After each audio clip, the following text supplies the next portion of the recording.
primeiro, que o homem, do ponto de vista natural, o homem sem Deus, ele não tem nada de bom. Não tem como fazer nada. Ele não tem vida em si mesmo. Ele está morto. Então como é que ele vai ajudar alguém se ele está morto? Ele não pode ajudar nem a Deus e nem a outras pessoas. Ele não pode ajudar ninguém, né?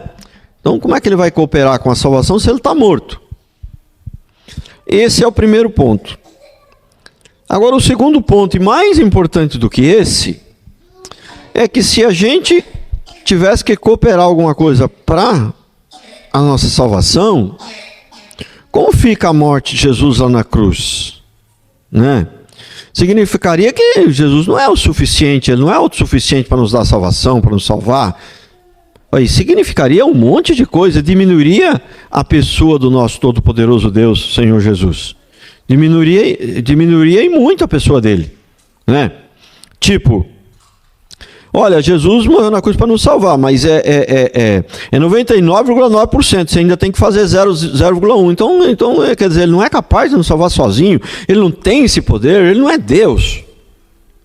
Ele precisa de uma ajudazinha nossa, ainda falta alguma coisinha ali que ele não consegue fazer sozinho. Como é que seria isso? Né? Então veja bem que é sempre um absurdo, né? Achar que né? Como a Igreja Católica, que sempre aceita, se perguntar, salvação é pela graça? A princípio eles dizem que sim. Mas depois, na prática, tem que pôr Maria no meio, tem que pôr os santos no meio, né? E as igrejas mais modernas, o arminianismo, né? Eles, na teoria, se perguntar para eles, você crê na salvação pela graça? Eles falam que sim. Só que na prática eles vão colocando, né? Não, mas se a salvação é pela graça, mas se pecar perde a salvação. Pô, mas então não é pela graça, né? E aí eu vou ler aqui um versículo aqui de Eclesiastes, né? Que quando eu era mais novo convertido, o livro de Eclesiastes era um problema para mim, né? Eu não conseguia entender. Eu ficava pensando no que Deus falou comigo quando eu me converti, né? Olha, se tem alguma coisa, se você encontrar alguma coisa na Bíblia que você acha que está errado, o errado é você, porque a Bíblia não tem erros. Ela está certa, é que você não entendeu. Então eu sempre voltava para isso que eu aprendi lá no comecinho, que eu creio foi Deus que falou ao meu coração. Sempre voltava para isso, porque toda vez que eu lia o livro de Eclesiastes, eu falava, poxa, parece que ele está contradizendo tudo o restante da Bíblia. O restante da Bíblia diz uma coisa, e aqui no livro de Eclesiastes parece que ele diz outra, né? Paulo, por exemplo, ele fala que você precisa trabalhar, que o trabalho é santo, é digno, que você pode inclusive glorificar a Deus no seu trabalho, né? O Senhor Jesus também falou isso. A Bíblia fala várias vezes sobre isso, que você pode glorificar a Deus no seu trabalho, e deve, e que o trabalho é digno, dignifica o homem, e que quem não quiser trabalhar não coma. E lá no Éden ele já falou, do suor do teu rosto vai comer o pão. Ele não falou mal do trabalho, falou, não, vai ter que trabalhar agora, né? Do suor do teu rosto vai comer o pão. Aí eu vou lá e leio o livro de Eclesiastes e diz assim, Eclesiastes 4:4. Também vi que todo trabalho e todo êxito procede da inveja entre as pessoas. Isso também é ilusão, perseguir o vento. Mas quando a gente lê a Bíblia numa ótica de que, né, numa premissa de que ela não existe erro, então nós temos que descobrir o que ele está querendo dizer aqui. E não é só nesse versículo. Na verdade, o livro de Eclesiastes todo, ele é escrito do ponto de vista humano, do ponto de vista do homem sem Deus. Você entendeu? Então o que ele está querendo dizer aqui? Todo trabalho, se você não converter, meu filho, se você não tiver Deus, é tudo perdido. É tudo inveja, é tudo perdido. Então, você vai morrer, você vai para o inferno, vai receber nada por esse trabalho, nem aqui nem lá, porque aqui vai ser ilusão, e lá piorou mais ainda, entendeu? Então é isso que ele está querendo dizer. Não é que o trabalho é ruim, mas o trabalho sem Deus, em si só sacrifício, só enfado, só vai alimentar a sua inveja, a sua arrogância, né?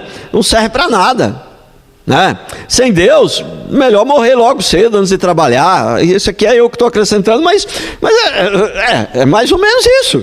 Sem Deus, né? A Bíblia inclusive diz que sem Deus é melhor que nem tivesse nascido. Um aborto é melhor. do que a pessoa não converter. Tem um salmista que fala isso, né? O aborto, entendeu? Então, era melhor nem que não tivesse nascido. Então, irmãos, o homem, ele não tem nada de bom para oferecer. O homem sem Deus. E o homem com Deus tem? Tem. O homem com Deus, ele tem algo de bom para oferecer. Só que esse que ele tem de bom para oferecer não vem dele mesmo. Vem de Deus. É Deus que deu para ele, é Deus que colocou. Entendeu? Então, quando nós agora, que somos crentes, que temos algo de bom para oferecer, que podemos fazer boas coisas, boas obras, inclusive até com a motivação certa, a honra e a glória é para Ele. Porque quando nós fazemos as coisas corretas, quando nós fazemos o bem, e principalmente com a motivação certa, não vem de nós. É obra de Deus. Toda a honra e toda a glória a Ele, porque é Ele que nos ajudou, é Ele que fez através de nós. É Ele fazendo através de nós. E continuando a leitura, Tito 3,5 diz assim: não por méritos e atos de justiça que houvesse praticado, mas segundo a sua misericórdia, Ele nos salvou, mediante o lavar da regeneração, da renovação realizada pelo Espírito. Então, aqui nós precisamos entender que Deus, Ele é uno, Ele é três, Ele é um ao mesmo tempo, né? Então, Pai, Filho e Espírito Santo. O Filho é a primeira, não, o Pai é a primeira pessoa, né? O Filho é a segunda pessoa, o Espírito Santo terceira. Não sei se pus na ordem correta, acho que é isso, né? Então, a primeira, a segunda, a terceira pessoa da Trindade, né? Mas esses três formam um, né? Então, se você disser que Deus te salvou, não está errado. Não está errado. Por quê? Porque Deus é Pai, Ele é Filho, Ele é Espírito Santo, Ele é os três, né? Então, se você disser que Deus regenerou, transformou a sua vida, tudo bem, não está errado. Por quê? Porque os três são um, né? Eles se difundem em um só.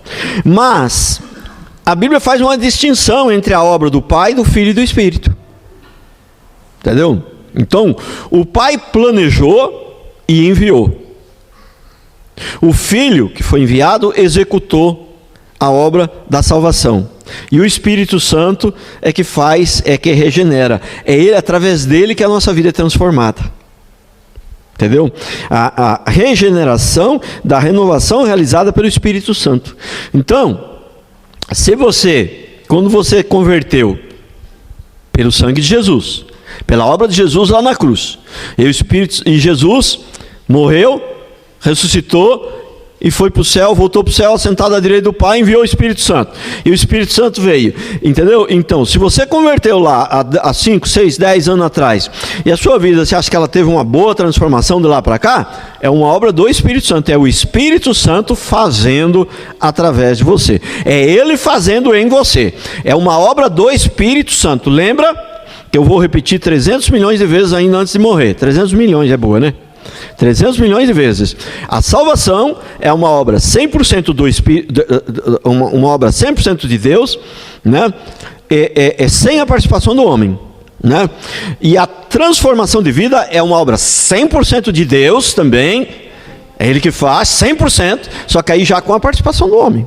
Por isso que Ele nos chama de cooperadores, né? Então, aqui ó, vou ler de novo, não por méritos. Aqui já não está falando da salvação, aqui está falando da transformação de vida. A transformação de vida também não é por mérito, porque até um bom tempo da minha vida cristã, né, lá no começo, desde o começo aprendi que a salvação era pela graça, né? E lá na igreja lá que eu me converti, eles achavam que perdia a salvação. Mas é interessante, porque eu achava, né, eles estão falando aí que se pecar perde a salvação, mas a minha não vou perder não. Certeza absoluta, mas eu tenho certeza absoluta. Mas tem certeza absoluta. A minha eu não vou perder não, eles podem perder a deles, a minha eu não vou perder não. Entendeu? Por isso que eu fico pensando, como pode alguém ser salvo com o Espírito Santo fazendo morada e achar que pode perder a salvação? Entendeu? Né? E não é nem que eu achasse que ele estivesse errado. Eu achava assim, que o outro podia até perder, mas eu não, porque eu não ia desviar, eu não ia, entendeu? Viver atolado do pecado mais, entendeu? Então não é nem porque eu achava que ele estivesse errado, né? Mas então, ó, mas aí eu achava assim, que a salvação era pela graça, mas aí agora a transformação de vida agora é por mim, agora é eu, né? Entendeu? Mas não é. A transformação de vida também é pelo Espírito Santo, só que agora com a nossa participação, porque lembra, quando você foi salvo, você estava morto, você não podia fazer nada, né? Aí Jesus te deu vida, e agora agora não está mais morto, agora você pode fazer alguma coisa, né?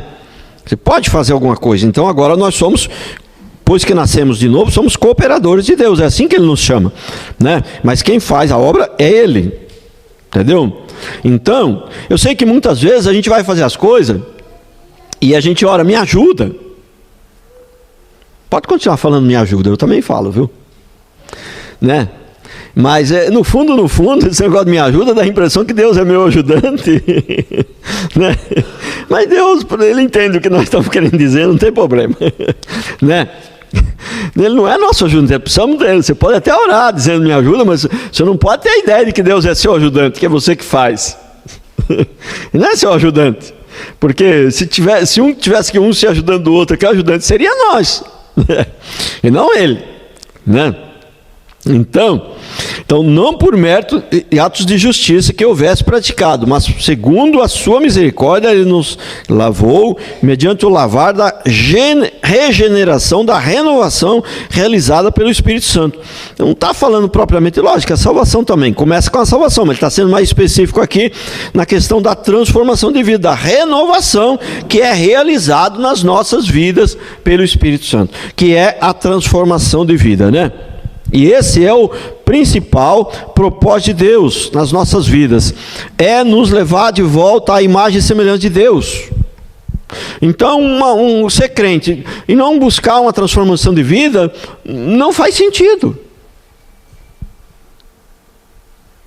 Não faz sentido. Por quê?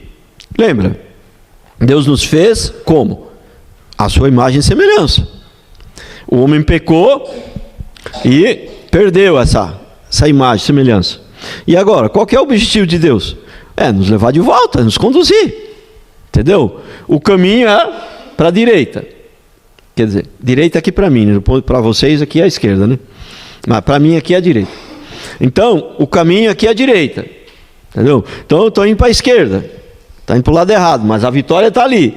Qual que é o objetivo agora? Eu trazer, o meu filho está indo para o lado errado.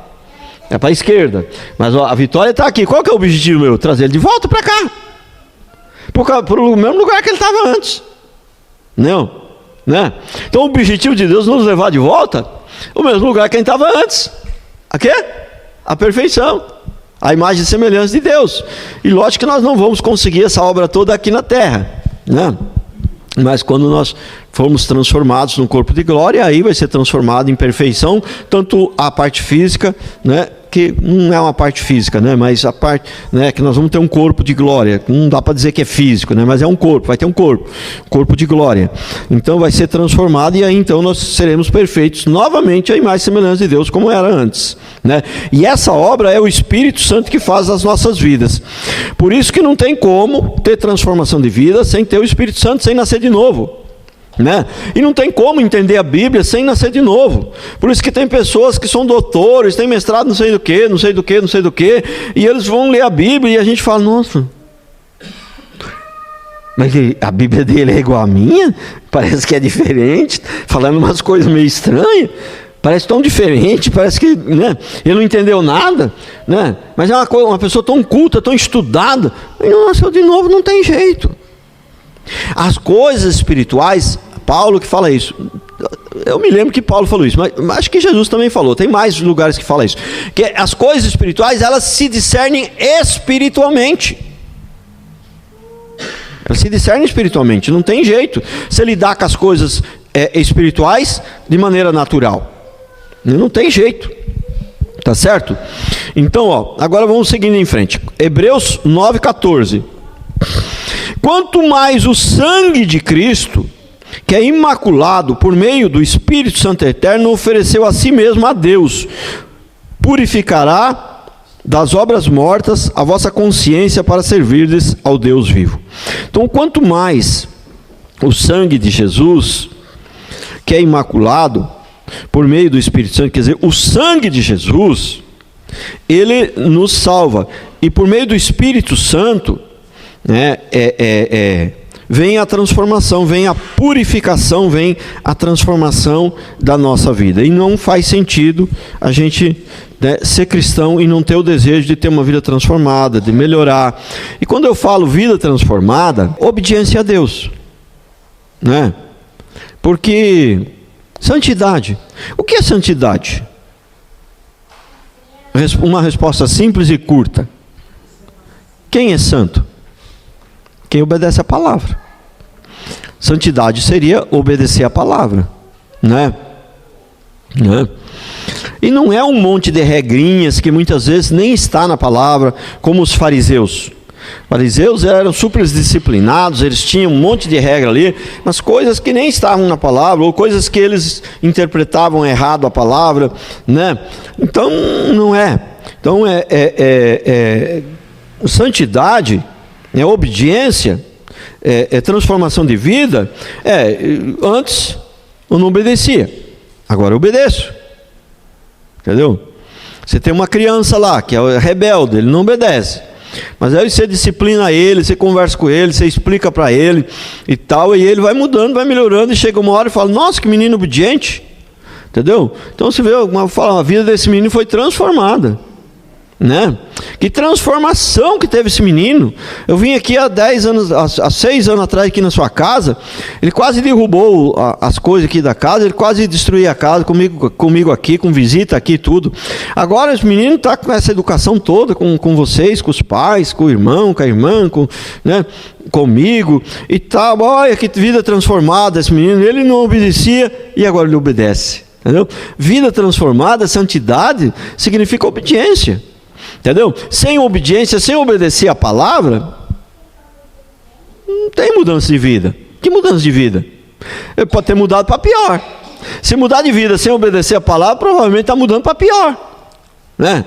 Porque mudar de vida, ter uma vida transformada, no sentido de mudar de vida para ser parecido com Cristo, para voltar à imagem e semelhança de Cristo, tem que voltar a confiar na palavra primeiro. E para obedecer a palavra, primeiro você tem que crer. Por isso que sem fé é impossível agradar a Deus, porque não tem como você obedecer sem fé, né? E as pessoas, né, hoje em dia, o modernismo, né, fé é pensar em coisa grande, né? Então fé, a verdadeira fé. Por que sem fé é possível agradar a Deus? Porque sem fé você não consegue obedecer a palavra. Como é que você vai obedecer a palavra se você não crê que ela é verdadeira? Como é que você vai obedecer a palavra se você não crê que ela é de Deus? Como é que você vai obedecer a palavra se você crê que a Bíblia tem erros? Como é que você vai obedecer a palavra se você quer que a Bíblia foi escrita por homens e não é muito confiável? Como é que você vai obedecer? Entendeu? Eu fico imaginando aqueles cristãos da igreja primitiva sendo jogados na cova dos leões, entendeu? E aí, sabe, eles não tinham muita segurança na palavra, eles não acreditavam muito assim que Jesus era o Deus verdadeiro e tal, papapá. E aí a hora que falava assim: ó, você vai ser jogado com os leões? Ah, posso morrer, não tem problema. É assim? Gente, se eles tivessem alguma dúvida na palavra, eles negavam Jesus na hora ali. Entendeu? Eles não negavam porque eles não tinham dúvida. Eles não eram igual o René Kivitz, que acha que tem erro na Bíblia, que a Bíblia contém a palavra de Deus. Não eram. Eles criam na palavra, então precisa ter fé para obedecer. Como é que você vai obedecer sem ter fé? Por isso que a Bíblia diz que sem fé é impossível agradar a Deus, porque sem fé você não vai conseguir obedecer, né? E o primeiro, a fé mais importante é fé na palavra, na Bíblia. Essa que é a verdadeira fé, você crer nas Escrituras, né? Porque se você tem fé, mas você não crê nas Escrituras, é uma fé que não é uma fé bíblica, e para Deus não serve para nada. É uma fé que ela pode servir para você ser um grande empresário. É uma fé natural. Ela pode servir para você ser o presidente da Câmara. Se tiver fé, o cara botou na cabeça, né? Você presidente da República, e conseguiu. Tem outro lá que bota na cabeça, você é um empresário. Se Deus não atravessar o caminho, não impedir, ele consegue, né? É pedir e dar-se pois-á, né? E Deus muitas vezes permite, para mostrar que depois, nos séculos vindouros, que a riqueza sem Deus não vale de nada, não serve para nada, né? A maior tragédia que pode acontecer é Deus permitir que você fique rico sem Deus. Porque ficando rico é mais difícil de converter. É mais difícil de converter, né?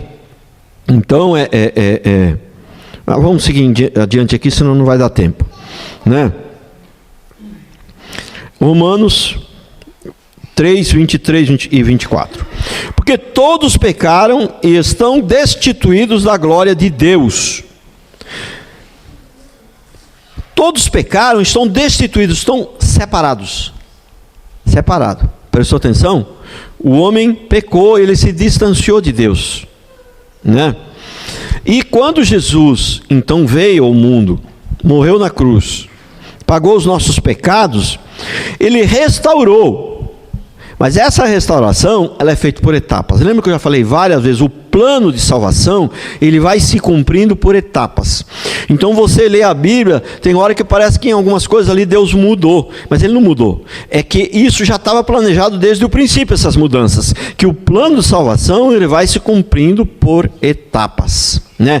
Mas o princípio, ele é sempre o mesmo. Eu cito sempre a questão da Páscoa e da ceia. Então, uma etapa do plano de salvação foi cumprida. Então, não precisa mais matar o cordeiro, porque Jesus morreu na cruz e agora não precisa mais matar o cordeiro. Então, continua o princípio, né, da aliança, da aliança que Deus fez conosco, da gente celebrar essa aliança em memória de tudo que Jesus. Continua, o princípio é o mesmo, mas agora a aplicação é diferente. A gente só faz de maneira simbólica, o pãozinho e coisa, porque Jesus já morreu. Antes não tinha que ser feito de maneira literal, tinha que derramar o sangue, porque Jesus não tinha sido derramado o sangue de Jesus ainda, entendeu? Então, porque todos os pecados estão destituídos, separados. Então, preste bem atenção. Então, Deus, Jesus, a morte de Jesus, ela nos trouxe de volta a comunhão, nós voltamos a ter comunhão com Deus. Mas a comunhão que nós temos com Deus é no mesmo nível que Adão tinha lá, no Éden? Não. A comunhão naquele mesmo nível, nós só vamos ter quando nós for para a glória. Entendeu? Por quê? Que não dá para ter aquela comunhão naquele mesmo nível. Apesar de o Espírito Santo, Jesus morrer na cruz, nos salvar, pagar os nossos pecados, o Espírito Santo ter morado em nós, vem fazer moradia em nós, apesar de tudo isso, por que não dá para ter aquela mesma comunhão? Porque a velha natureza continua lutando ali, ela continua ali. Entendeu? Né?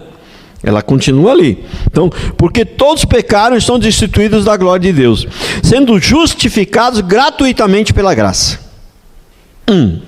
Isso aqui é forte, irmãos. Isso aqui é forte. É forte.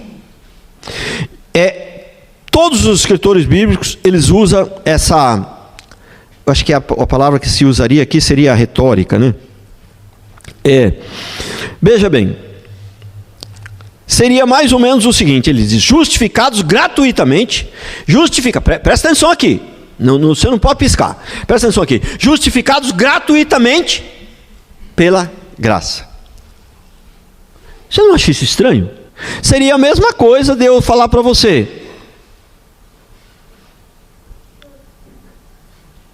eu vou te dar um presente, não vai custar nada, viu?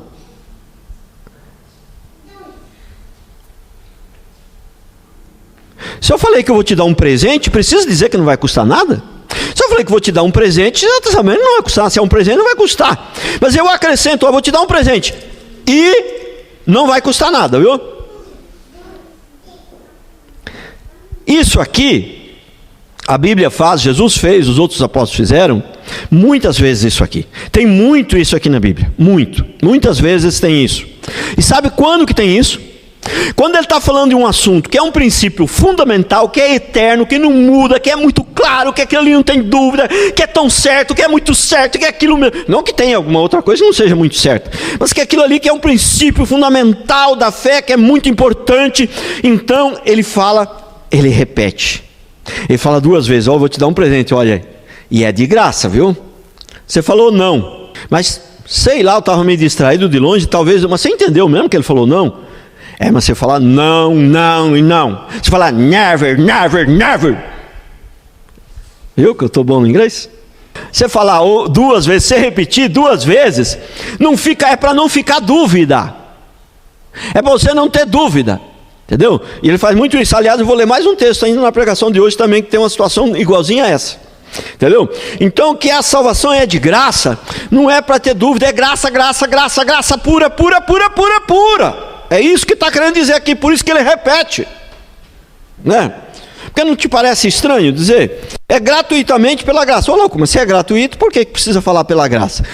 Propositalmente, é muito comum isso na Bíblia. Romanos 5, de 1 a 2. Portanto, justificados pela graça, temos paz com Deus. Isso aqui, irmãos, toda a Bíblia é fantástica, mas tem alguns textos que eles mexem mais com a gente quando você entende a profundidade dele. Portanto, justificados pela fé, temos paz com Deus. Como que eu poderia ter paz com Deus? Jesus falou: eu vos dou a minha paz, e a paz que eu vos dou ninguém pode roubar. Mas como eu poderia ter uma paz plena, completa, se eu entender que eu posso perder a salvação? Podia ter um 90% de paz aí, mas 100% plena, completa, não tem como você ter, né? Como eu poderia ter uma paz completa se eu sei que a salvação é 99% de Deus, mas tem 1% que eu tenho que fazer? Eu fico na dúvida, e se eu não conseguir esse 1%? Não tem como eu ter paz. Então olha o que o texto diz: portanto, justificados pela fé, temos paz com Deus. Você só consegue ter paz com Deus quando você entender que é justificado pela fé. A salvação é um presente, é pela graça. Entendeu? É de graça, é pela graça. Então, só aí você pode ter paz com Deus, por meio do nosso Senhor Jesus Cristo, por intermédio de quem obtivemos também acesso, pela fé, a esta graça, na qual estamos firmes, e nos gloriamos na esperança da glória de Deus. É o que Deus tem para nós, na verdade é lá que nós vamos, as promessas. Tem muitas promessas que você lê na Bíblia aqui, que ela só vai se cumprir lá, né? Então nós vamos ter uma vida plena, uma vida de glória, abençoada, maravilhosa, tá? Isso tudo vai ser lá, isso não vai ser aqui. Mas aqui nós já vivemos um pouquinho disso, uma migalha, uma fagulha disso, nós já vivemos já nesse mundo. E em relação à paz, já nesse mundo, em relação à paz, é para esse mundo mesmo que ele está falando, porque obviamente quando nós chegamos lá, é lógico que a gente vai ter paz. Não precisava nem colocar isso aqui, né? É para esse mundo mesmo que nós vamos ter essa paz, que quem tem Deus tem essa paz, né? Você vê que a gente vê relatos bíblicos e não bíblicos também, que histórias, né, seculares também, que pessoas que, né, passaram por momentos difíceis, que são cristãos verdadeiros. Você vê que eles estão em paz, né? Estão em paz, né? Apóstolo Paulo sabia que ele ia morrer. Ele sabia que a hora dele estava chegando. Ele sabia que ele ia ser morto. Ele sabia que ele ia ser martirizado. E ele está em paz. Ele está em paz, né? A coroa da justiça já me está guardada, tanto para mim quanto para todos aqueles que acreditam na vinda do Senhor, né? A minha hora está chegando. Já fui oferecido por libação, né? Já fui oferecido e tal. Está tudo tranquilo. Não tem apavoramento, não tem nada. É a paz até na hora da morte, até na hora de ser morto, de ser martirizado, a paz continua. Veja se dá para ter esse tipo de paz se não for nele. Se não for nele. Se tiver que 1% da salvação ou 0,5% depende de mim. Dá para ter essa paz? Não dá. Não dá.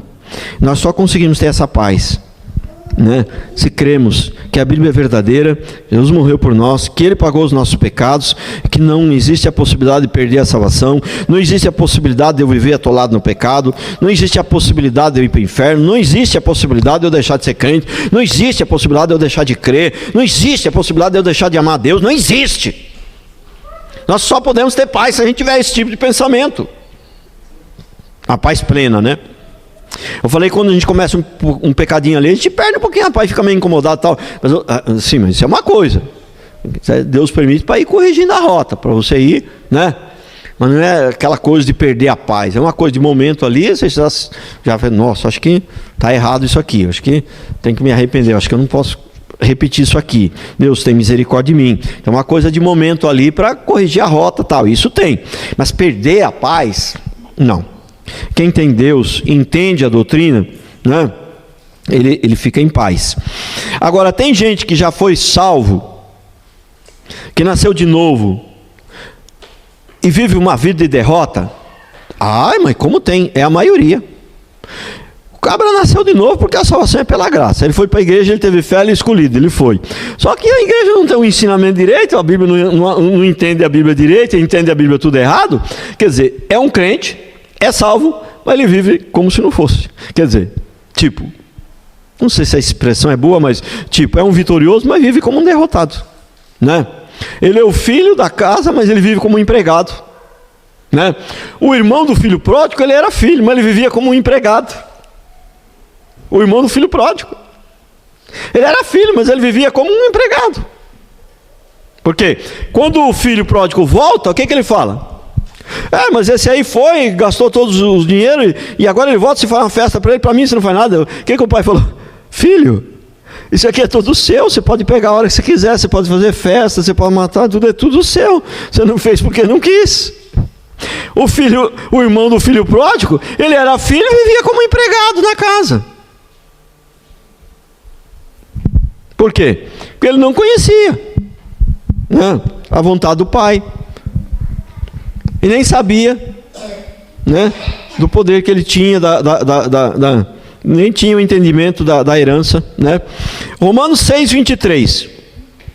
Porque o salário do pecado é a morte. Olha que forte isso aqui, hein? O salário do pecado é a morte, mas o dom gratuito, de novo, a mesma situação daquela hora.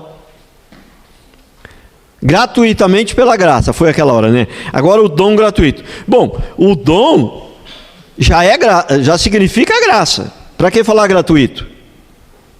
Né?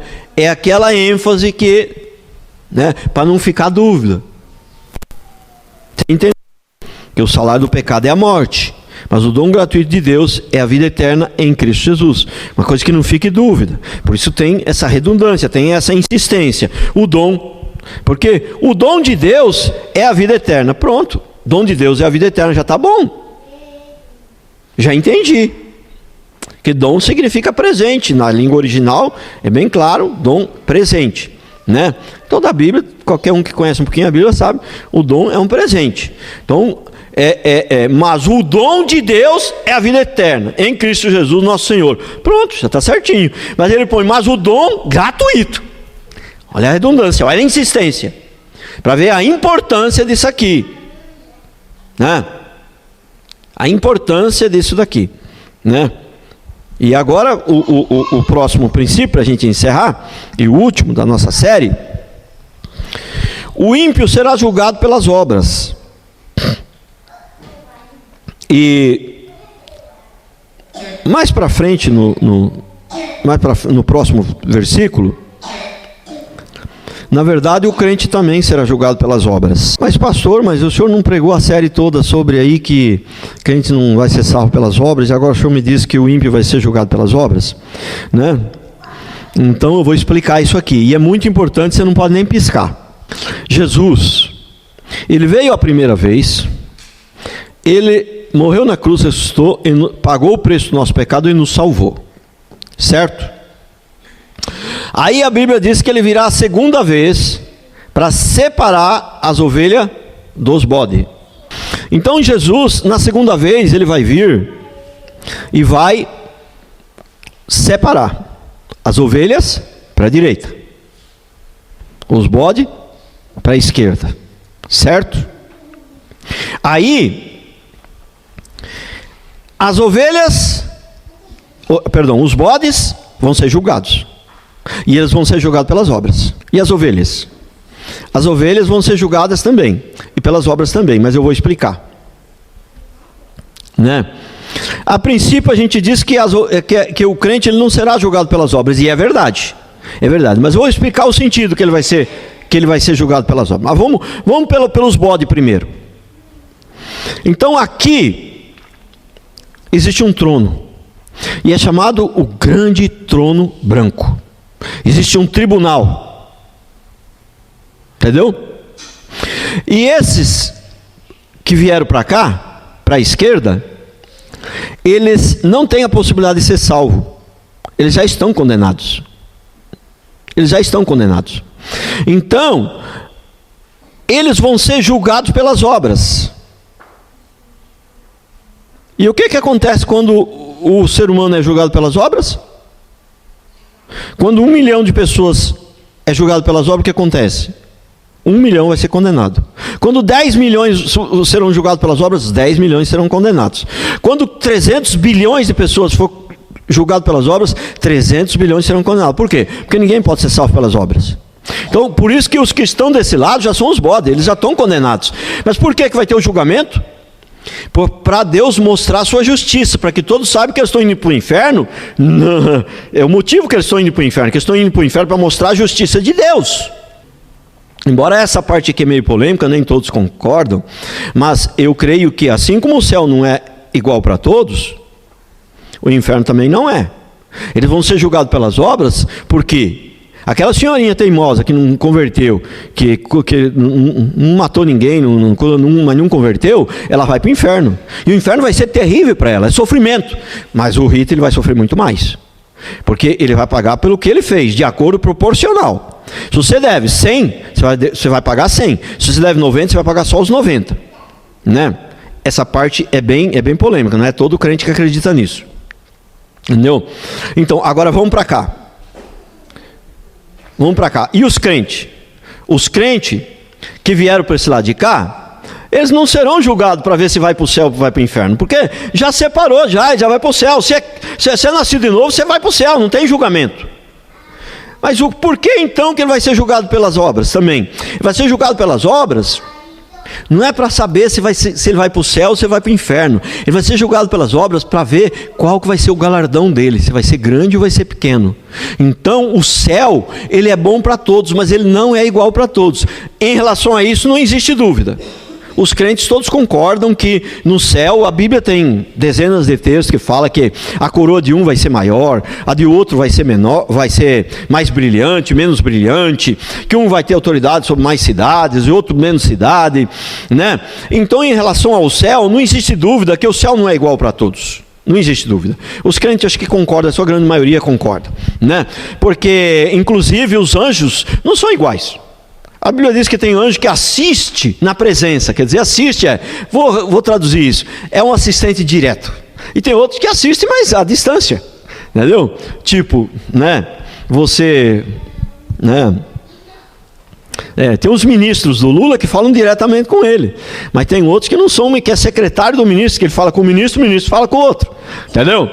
Então, mas tem uns que assistem. Então, os anjos, tem hierarquia nos anjos. A Bíblia é bem clara. Uns maior, outros menor, mais autoridade, menos autoridade, né? Inclusive, os anjos com maior autoridade era Miguel, Lúcifer, né? Era um que tinha muita autoridade, né? Era do nível máximo lá. Então, em relação ao céu, não existe muita dúvida que o céu ele não é igual para todos, né? Porém, ele é bom para todos, entendeu? Então todo mundo no céu vai estar feliz por isso, porque aquele que estiver na menor posição já vai ser muito maravilhoso, e também pelo um outro motivo, que é o principal até, porque ele sabe que ele está naquela posição e aquilo ali foi feito justiça, que é aquele ali que era para ele estar. Entendeu? Porque lá não tem o diabo para tentar, para jogar, né? Mas bem que você podia estar ali daquele lugar ali, acho que você é melhor que aquele cara lá, era para você estar ali. Lá no céu não vai ter isso. Entendeu? Então veja bem, o crente, ele vai ser julgado pelas obras, mas não é um julgamento para ver se ele vai para o inferno ou vai para o céu. Se ele nasceu de novo, ele é crente, não existe julgamento, ele já está salvo. Aí vai ser julgado pelas obras para ver a posição que ele vai ter no céu. Vai ser difícil você encontrar alguém, uma fita, um CD, um LP, vai ser difícil você encontrar algum lugar, alguém falando que o céu, que o inferno também é assim, né? Que ele é ruim para todos, mas que não é igual para todos. Vai ser difícil você encontrar. Mas espera aí, tudo bem que é meio polêmico mesmo, eu até concordo, tá? Tudo bem, se alguém discordar de mim, né, eu também respeito, né? Mas espera aí, se o céu não é igual para todos, mas é bom para todos, se os anjos têm posição de autoridade, um tem posição maior ou menor, o princípio não vale para o outro lado? Ele não vale para o inferno? Né? Então, realmente eu creio nisso, né? Que o céu ele não é igual para todos, mas ele é bom para todos, ele é maravilhoso para todos. O inferno ele não é igual para todos, mas ele é terrível para todos, terrível, né? Ele é terrível. E o julgamento, nós vamos ler aqui. Vi os mortos, grandes e os pequenos, em pé diante do trono. Que trono é esse? O grande trono branco. É onde vai ser julgado os ímpios. Entendeu? O grande trono branco. E abriram-se alguns livros. Então abriu-se outro livro. Alguns livros, é esse aqui, ó. Aqui tem alguns livros. Então abriu-se alguns livros. Aqui, ó. Abriu-se alguns livros. Alguns livros se abriram. Abriu-se alguns livros. Então abriu-se outro livro. O outro livro é a sua história. É o livro da sua história, o que você fez na vida. Aquele dia que você estava no bar, né? Aquele dia que você brigou com a mulher, entendeu? Abria-se outro livro. Quer dizer, você não, porque você é crente. Aqui está para os ímpios, né? Está para os ímpios. Você não. Depois que você é crente, o pecado, a Bíblia diz que Deus pagou lá na cruz e ele esquece, né? Mas vamos aqui para o ímpio, não é você, é o ímpio, né? Então abriu-se outro livro, é a vida do cara. E aí tá ali na vida do cara, mas eu estou vendo aqui que você fez. Foi, mas foi com a maior intenção. Olha, eu tinha uma intenção maravilhosa, eu não sabia que era errado. O senhor está dizendo que era errado. Mas tá, não, mas boa intenção, o inferno está cheio. Entendeu? O que mais você fez de bom? Eu ajudei as velhinhas, vamos ver aqui. Você ajudou as velhinhas? Tá bom. Vamos ver onde que está. Aqui não tem. Que aqui na coisa aqui que é ajudar a velhinha, sem motivação errada, sem converter, está aqui que não serve. Entendeu? E o que mais que você fez? Fiz isso. Deixa eu ver que está aqui. Vamos comparar com outro livro aqui, para ver se está certo o que você fez. Não está certo não, está errado também.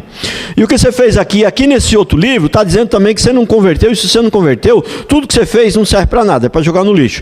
Mas eu fiz muita coisa boa. Mas nesse outros livros aqui está dizendo que não adianta nada. Entendeu? Então vai ser comparado o livro, o que você fez se bate com o que está escrito aqui. A opinião do cabra não vale nada. Se ele fez coisas boas, se ele tem uma opinião santa, se ele tinha motivação certa, essas coisas não valem nada. O que vale se o que ele fez bate com o que está escrito aqui nos livros. Se bate com o que está escrito na Bíblia. Qual que é a sua história? Como é que é a sua esposa lá? Isso é para o ímpio, não é para vocês. É para o ímpio. Como é que é a sua esposa lá? Minha esposa era uma cobra, né? Eu fui obrigado a largar, mas aí eu casei com uma outra. Mas aí, foi mais ou menos também, não foi grandes coisas. Mas casei com uma outra lá, porque sabe como é que é, né? Eu tinha direito de ser feliz, né? Então, tinha direito de ser feliz. Deixa eu ver nos livros aqui se está escrito isso. Não. Aqui não está escrito esse negócio de direito de ser feliz, não. Você não tinha direito de ser feliz, não. Entendeu? Né? Você tinha direito de ir para o inferno. Você merecia o inferno. Tinha direito de ser feliz, não. Aqui no outro livro não está certo. Então vai ser aberto os livros e vai ser comparado. E aí o que acontece? Quem pode? Quem vai ser salvo? Ninguém. Na verdade, aqui é o julgamento do grande trono branco. Quem foi para esse lado o inferno já está garantido para ele. Ele não vai ser julgado para ver se ele vai ser salvo ou não. Ele vai ser julgado para mostrar. Deus vai mostrar a justiça. É para que todo mundo saiba, os anjos, os salvos, todos saibam que não houve injustiça. Por isso que vai ter o julgamento. Entendeu? O único aqui, o Alexandre de Moraes, antes de avaliar os dados, antes de avaliar as coisas, ele já condena o cara. Entendeu? Ele não pode fazer isso. Mas o único que pode fazer isso é Deus. Porque Deus já sabe de tudo de antemão. Então ele já está condenado. Deus já condenou antes, ele já está condenado. Porque Deus já sabe o veredito. Deus não precisa de testemunha, não precisa de prova, não precisa de nada, não precisa de fazer entendeu? A balística, não precisa de nada disso. Os mortos foram julgados, mas o morto, vai ser julgado o morto? Você consegue imaginar um monte de corpos mortos sendo julgados?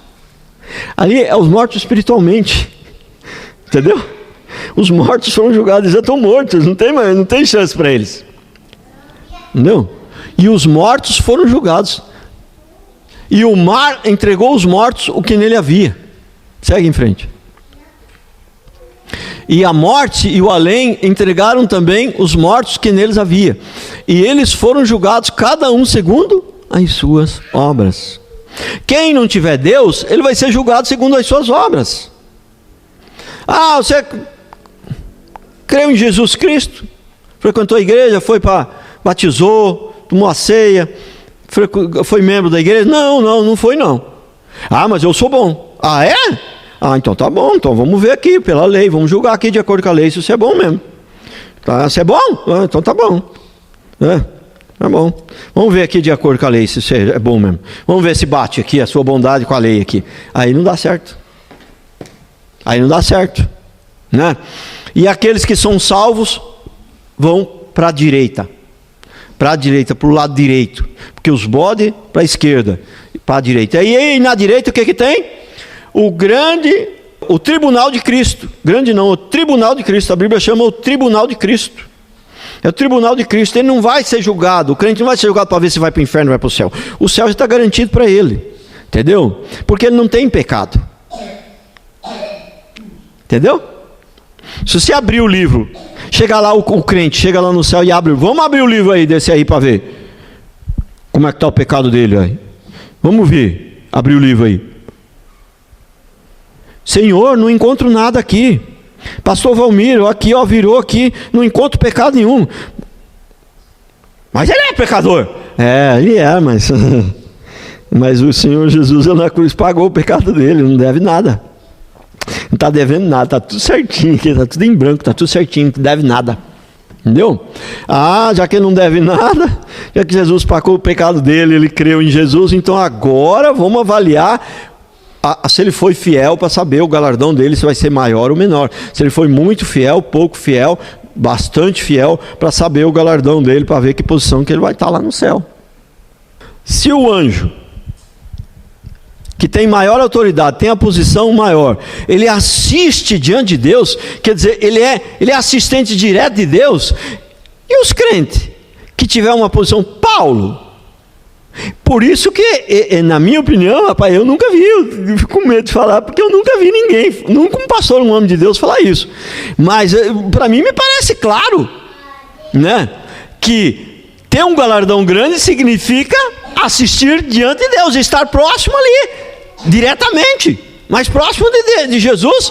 Irmão, se ter um galardão maior, se ser mais fiel, significa estar mais próximo de Jesus, irmãos, pelo amor de Deus, nós temos que fazer o máximo para amar as pessoas, perdoar, fazer a obra, aquela transformação de vida, vamos estar mais perto de Jesus, irmãos. Sabe o que significa estar mais perto de Jesus? É algo maravilhoso, extremamente, loucamente maravilhoso, demais.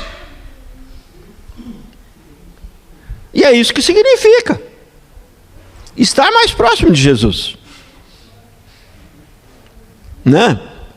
E insistindo, aquele lá no céu que estiver na posição mais inferior, já vai ser maravilhoso, porque não tem lugar ruim lá no céu, irmão. Já vai ser um negócio maravilhoso. E ele vai viver em paz, feliz e contente, mas ele vai viver em paz, feliz e contente, porque lá não vai ter tentação, porque ele vai saber, não, o que eu merecia era só isso, mas que ele perdeu muita coisa, ele perdeu, que ele perdeu de estar mais próximo de Jesus, ele perdeu. Eu sei que esse negócio de estar próximo, tem sempre aquela fala, né, não tem como estar mais próximo, ele mora dentro de mim. Tudo bem, nesse sentido tudo bem, nós estamos todos iguais, todos moram dentro de nós, né, mas você acha mesmo que a gente pode se basear nessa ideia de que ele mora dentro de mim, ele mora dentro do Paulo, de apóstolo Paulo, de apóstolo João, e eu, Paulo e João, vamos estar na mesma posição lá? Você acredita nisso mesmo? Você acha que dá para acreditar nisso?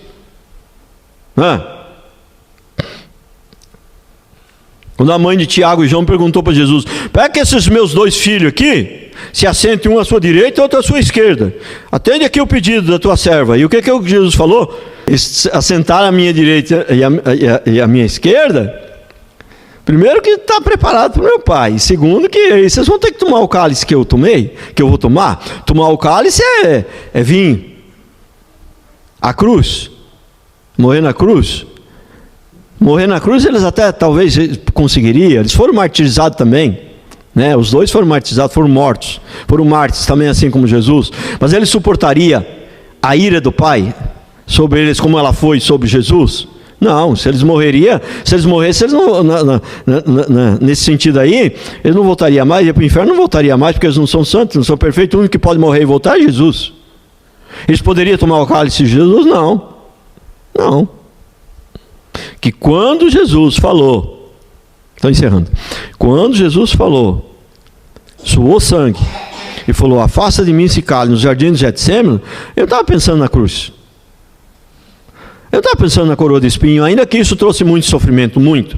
Eu não estava pensando, ele estava pensando na maldição de todo ser humano que ia cair todo sobre ele. É essa aí que era o cálice, é essa aí que foi o sofrimento. Porque morrer na cruz, Pedro também morreu. Pedro foi crucificado de cabeça para baixo. Né? Teve gente que foi martirizada de maneira mais terrível do que Jesus. Por que a morte de Jesus foi mais terrível do que todos os outros? Por quê? Porque não foi só a morte na cruz, né? Foi a vergonha, foi a humilhação, mas o principal foi, né, o cálice. O cálice foi a ira de Deus. O cálice, quando a Bíblia fala em cálice, é a ira de Deus. O cálice, a ira de Deus, que era para ser derramada sobre toda a humanidade, foi derramada sobre Jesus. E a Bíblia diz, e não entendo, quem matou Jesus? Sabe quem foi que matou Jesus? Quem matou Jesus foi o Pai, foi Deus. Foi ele que matou Jesus. Porque só ele tem o poder de matar, de dar a vida e tirar a vida. Foi ele que matou Jesus. Entendeu? Porque já estava escrito desde a fundação do mundo que Jesus ia morrer. Foi ele que determinou, foi ele que decidiu que Jesus ia morrer na cruz. Então, e ele derramou a ira, porque Deus, ele é amor, mas ele é justiça também. E ele tem que fazer justiça. Então, para salvar a humanidade, alguém tinha que morrer no lugar. E a Bíblia diz que quando a morte de Jesus na cruz, a ira de Deus foi derramada, o Pai ficou satisfeito. Ele ficou satisfeito. Que tipo de satisfação é essa? Foi feito justiça. Entendeu? Porque ele é amor, mas ele é justiça. Não pode haver injustiça.